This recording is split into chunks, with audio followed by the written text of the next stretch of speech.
जोहार, नमस्कार। मैं सूरज कुमार आज फिर आप सबके बीच एक और नई वीडियो। हेमंत सोरेन जी जो झारखंड के मुख्यमंत्री हैं, वो एक ऐसे कार्यकर्ता को अपने पार्टी में सम्मिलित कर लिए हैं जिसको अब वो गुंडा बना रहे हैं। अरे आप कोई भी पार्टी में कोई भी कार्यकर्ता को ज्वाइन कराते हैं अपने पार्टी में, तो उसको सिखाइए, सिस्टम सिखाइए, भाईचारगी सिखाइए, समस्याओं को दूर करने के लिए नीति नियम सिखाइए। उनको तो आप बॉडीगार्ड दे दिए हैं, उनको आप अंगरक्षक दे दिए हैं, किस आधार पे दे दिए हैं, क्यों दे दिए हैं, ये समझ के परे है। मामला एक कल वीडियो रिलीज हुआ है जिसमें ये पता चला है कि झारखंड के होनहार पार्टी के होनहार नेता ने वहां के आम जनमानस को मार के लहूलुहान कर दिया, हॉस्पिटलाइज कर दिया, और उसके बाद धमकी भी दे रहे हैं कि आपको हम जेल भेज देंगे, आपके ऊपर केस करवा देंगे। तो जरा सुन लीजिए और उनको देख लीजिए, फिर विस्तार पूर्वक हम इस पे चर्चा करेंगे। जरा देख लीजिए इनके वीडियो को।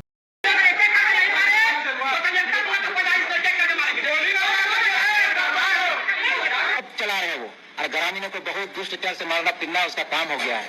और लोगों को धमकी भी दे रहा है कि हम किसी भी मुख्यमंत्री का आदमी है, किसी भी नेता का आदमी है।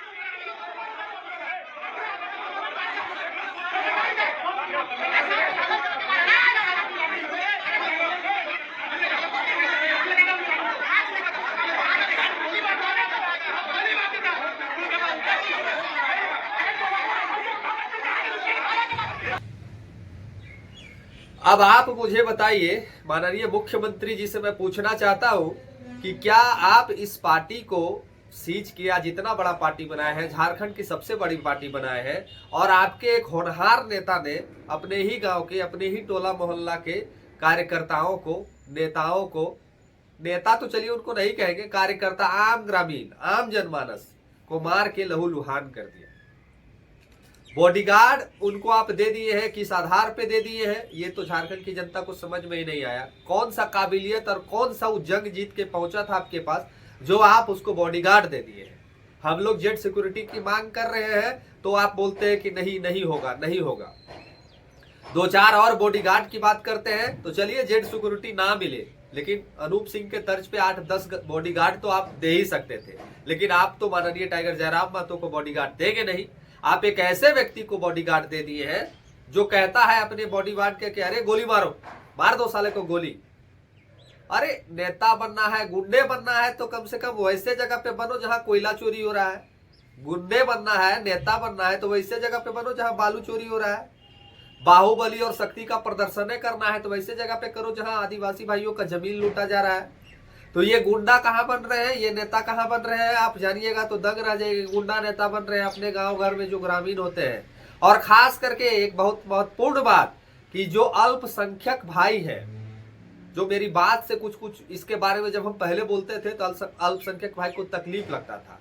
आज वही अल्पसंख्यक भाई जो है, उन्हीं के साथ में ये बर्बरतापूर्ण तरीके से बाहुबली का प्रयोग किया है। ये बता रहा था कि हम मुख्यमंत्री के करीबी हैं, हम तुमको जेल भेज देंगे, तुम्हारे ऊपर एफआईआर करवा देंगे, तुमको जेल भेज देंगे। तो क्या माननीय मुख्यमंत्री जी आप इसको इसीलिए रखे हैं कि अल्पसंख्यक भाई लोग के साथ मारपीट करें, उनको धमकी दे, और वो भी कहीं दूर दराज जाके नहीं, वो भी कहीं बांग्लादेशियों के साथ करता या और कहीं दूसरे प्रदेश से आए हुए लोगों के साथ करता तो चलिए झारखंडी माफ भी कर देते। ये ऐसे लोगों के साथ में बर्बरतापूर्ण तरीके से अपने बाहुबली का परिचय दिया है, जो उनके ही अगल बगल के रहने वाले हैं, जो उनके ही भाई भतीजे हैं, जो उनके ही घर गांव के टोला के आदमी है। उसके साथ में ये व्यक्ति मारपीट करता है, इसके भाई लोग मारपीट करते हैं। इंतहा तो तब हो गई कि जब उस व्यक्ति के साथ में, जो अभी स्टेटमेंट दे रहे थे, इनके साथ में ये बोल के ये व्यक्ति ने अपने वर्चस्व का दिखावा किया कि तुम्हारा जो घर में एक आदमी आया था वो बांग्लादेशी है, रोहिंग्या है, और वो व्यक्ति कोई और नहीं था, वो व्यक्ति उनकी बेटी का पति था, हस्बैंड था, यानी कि उस घर का वो दामाद था। और हमारे झारखंड में ही नहीं पूरे भारत में दामाद को बेटे से ऊपर दर्जा दिया गया है। और उस दामाद के साथ में भी ये व्यक्ति अपने जो क्या बोले हीन मानसिकता का जो परिचय होता है ये दिया है। अब अल्पसंख्यक भाई से हम पूछना चाहते हैं कि किस आधार पे आप इस व्यक्ति को नेता स्वीकारते हैं। किस आधार पे इस व्यक्ति को आप अगुआ मानते हैं? ये व्यक्ति कहता है कि हम टाइगर से बड़ा नेता बनेंगे, यही बड़ा नेता बनेगा। टाइगर जो है वो जन समस्याओं को दूर करने में रात दिन लगे हैं और ये दूसरे को समस्याओं को लागू कराने में रात दिन लगा है। वो जनता के लिए मसीहा बन के काम कर रहे हैं और ये जनता के लिए उग्रवादी बन के काम कर रहा है। ये हम नहीं कह रहे, उन्हीं के गांव घर के लोग कह रहे हैं।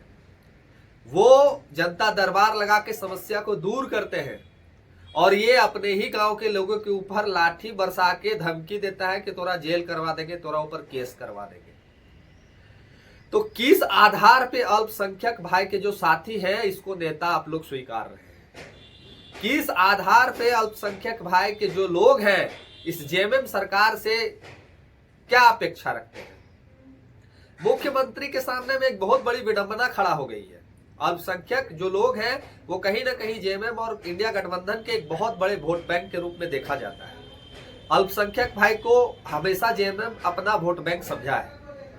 तो अब ये देखने वाली बात है कि क्या वो अल्पसंख्यक के मारपीट वाले जो हालात को देखते हुए क्या वो अल्पसंख्यक आम जनमानस के साथ जाएंगे ये मुख्यमंत्री जी, कि अपने ये नेता के साथ जाएंगे जिनको ये नेता कम गुंडा ज्यादा बना के रखे हैं झारखंड में, जो अपने बॉडीगार्ड को आदेश देते फिर रहे हैं कि इसको गोली मार दो, इसको शूट कर दो, इसको उठा दो, इसको बैठा दो। ये नेता कम गुंडा ज्यादा इसलिए भी बन रहे हैं कि अपने ही गांव घर के अगल बगल के लोग को ये लाहू लुहान करके हॉस्पिटलाइज कर देते हैं। अब जरा सोच के देखिए कि ये कहावत है हमारे झारखंड में और भारत में कि घर में कुत्ता भी शेर बनता है। तो हम पहले ही वीडियो में कहे, अरे शक्ति का प्रदर्शन करना ही है तो ऐसे जगह पे करो जहां पे लोग का भलाई हो सके। ऐसे जगह पे प्रदर्शन करके क्या फायदा जब अपने गांव घर के लोग को हम मारपीट कर हॉस्पिटलाइज कर दें। ऐसे लोगों के साथ में इस तरह से अन्याय करने से क्या फायदा जब हमारे ऊपर लालछन उठने लगे। और मुख्यमंत्री जी पुनः आपसे निवेदन आग्रह है कि किस आधार पे इस व्यक्ति को आप बॉडीगार्ड दिए हैं, कौन सी सोच के बॉडीगार्ड दिए हैं? आपके पार्टी में और भी बहुत जुझारू कार्यकर्ता नेता है जिसको आप बॉडीगार्ड नहीं दिए हैं और इसको सिर्फ इस बिना पे बॉडीगार्ड दे दिए है कि जेल कैंप से चल के आपके पास आया है। ये जेल कैंप में भी यही काम करता था, टाइगर के नाम पे अवैध वसूली करना, टाइगर के नाम पे अपना वर्चस्व लूटना, ये जेल कैंप में भी करता था। और ठीक वही काम अभी ये जेएमएम में भी कर रहा है। आपके नाम पे ये लोगों को डराता है, आपके नाम पे ये लोगों को धमकाता है, आपके नाम पे ये चंदा उगाही करता है। ये हम नहीं कर रहे, वहां के लोग कर रहे हैं। अब देखना यह है कि क्या जेएमएम अल्पसंख्यकों के साथ जाता है या इस नेता के साथ जाता है जो अपने ही लोगों पे लाठी चलवाता है। अब मुख्यमंत्री जी किसके साथ जाते हैं? अपने बहुत बड़े वोट बैंक के साथ जाना पसंद करते हैं या अपने ये होनहार काबिल, हम इसको तो और नहीं कुछ बोल सकते हैं, इसके साथ जाते हैं। और आप देख लीजिए अल्पसंख्यक भाई लोग, यही वो नेता है जिसके लिए आप हम लोग को कभी गाली देते थे, कहते थे कि हम लोग अल्पसंख्यक विरोधी है। यही वो नेता है जो अपने ही चचा गोतिया को मार के कपार फोड़ दिया और धमकी भी दे रहा है कि हम मुख्यमंत्री का आदमी है, हम कल्पना भौजी का आदमी है। तो सतर्क रहिए, सावधान रहिए, चेहरों को पहचानिए। बहुत ऐसे चेहरे हैं जो सिर्फ अपना भलाई चाहते हैं, जो सिर्फ अपने बाल बच्चों का भलाई चाहते हैं, ना कि वो आपका भलाई चाहते हैं, ना कि आपके बाल बच्चों का भविष्य चाहते हैं। तो चेहरों को पहचानिए, चेहरों को सही तरीके से आकलन कीजिए कि कौन आपके लिए लड़ रहा है या फिर कौन आपको लड़ लड़ के मार रहा है, कौन आपको हॉस्पिटल में जाके बचा रहा है और कौन आपको हॉस्पिटल पहुंचा रहा है लहूलुहान करके। तो ये सारी पहलुओं को, सारी चीजों को आपको समझने की जरूरत है। बाकी अपनी प्रतिक्रिया भी लिखिए इस व्यक्ति के बारे में। हम नाम तो लेते नहीं है इस व्यक्ति का, काहे कि हमारे बहुत सारे साथी क्रोधित हो जाते हैं। तो आप हमको लिख के राय लिखिए कि अल्पसंख्यक के साथ जो ये किया, क्या जेएमएम को इस पे एक्शन लेना चाहिए, इसको पार्टी से बाहर कर देना चाहिए, ऐसे व्यक्तियों को क्या करना चाहिए था। अपनी प्रतिक्रिया लिखिए। मिलते हैं अगले वीडियो में। इस वीडियो में इतना ही। धन्यवाद, जोहार, प्रणाम।